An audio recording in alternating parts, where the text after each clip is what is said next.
কোরবানি ঈদটা আসলে অন্যরকম। সবাই কোরবানির জন্য অনেক বেশি ব্যস্ত থাকে, তবে বাচ্চাদের জন্য ঈদ তো ঈদই অনেক বেশি তাই তারা তাদের সাজুগুজু এবং ঘোরাফেরা নিয়েই ব্যস্ত থাকে। হ্যালো এভরিওয়ান, আসসালামু আলাইকুম। আমি শারমিন সুলতানা নিয়ে এলাম আপনাদের জন্য আরেকটি সুন্দর ব্লগ ভিডিও টাইটেল দেখেই বুঝতে পারছেন যে আজকে কিসের ভিডিও হতে যাচ্ছে। আজকে মেনলি ঈদের দিনের ভিডিওটাই আমি আপনাদের সঙ্গে শেয়ার করতে যাচ্ছি। ঈদের পর থেকে আমরা সবাই মিলে এত বেশি ব্যস্ত ছিলাম খাওয়া দাওয়া এবং ঘোরাফেরা নিয়ে, যার কারণে এই ভিডিও এডিট করার টাইমও পাইনি আর আপলোডও দেওয়া হয়নি। যেহেতু ঈদের দিন খুবই স্পেশাল একটা দিন, আর ঈদের সময় তো সবসময় সব বাসায় সেমাই রান্না করা হয়। আমাদের বাসায়ও এর ব্যতিক্রম নয়। ঈদের জন্য আগের রাত থেকে কিন্তু আমরা সেমাইয়ের জন্য দুধ জাল করা শুরু করে দিই। যেহেতু বাচ্চা কাচ্চা বাসায়, যার কারণে আগের দিন রাতে থেকে আমরা সব প্রিপারেশন নিয়ে থাকি।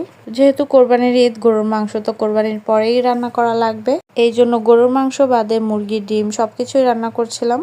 একদিকে সেমাইয়ের দুধ জাল করে রেখেছিলাম, এটা ঠান্ডা হয়ে গেছে, এই জন্য সেমাইয়ের উপর দিয়ে আমি এটা ঢেলে দিয়েছিলাম। আমি কিন্তু লাচ্চা সেমাইটা ভেজে রান্না করি, ভেজে রান্না করলে কিন্তু অনেক সুন্দর হয়। অন্যদিকে আমি মুরগির রেজালাটা রান্না করেছিলাম এবং পাশাপাশি ডিমের কোরমাও রান্না করেছি। আর এখানে আরও বড় একটি মুরগি রান্না করেছিলাম, এটাকে বিমান মুরগি বলে মেবি, আমি শিওরলি জানি না এই মুরগিটার নাম কি, তবে এটা অনেক বেশি বড় ছিল। আর এখানে আমি একটু খাসির মাংস রান্না করেছিলাম, যেহেতু একটু খাসির মাংস ছিল। এইদিকে রান্নাবান্না শেষ না করতে করতেই মেয়ে ঘুম থেকে উঠে হাজির, সে গোসল করবে, সাজুগুজু করবে। এই জন্য কিন্তু সব কাজ রেখে আগে তাকে রেডি করার জন্য আমি এসে পড়েছি।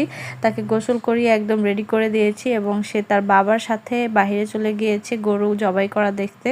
সে তার কাজিনের সঙ্গে এবং ফ্রেন্ডের সঙ্গে খুব সুন্দরভাবে ঘুরছিল এবং দেখছিল, ঈদটা খুবই এনজয় করছিল।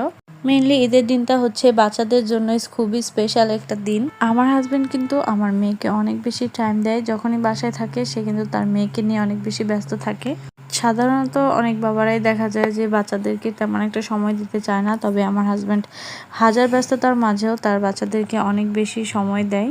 যার কারণে ঈদের দিনে সকালবেলায় নামাজ পড়ে এসে কিন্তু বাচ্চাদেরকে নিয়ে ঘুরতে বের হয়ে গিয়েছে এবং তারপরে কোরবানি দেখতে নিয়ে গিয়েছে।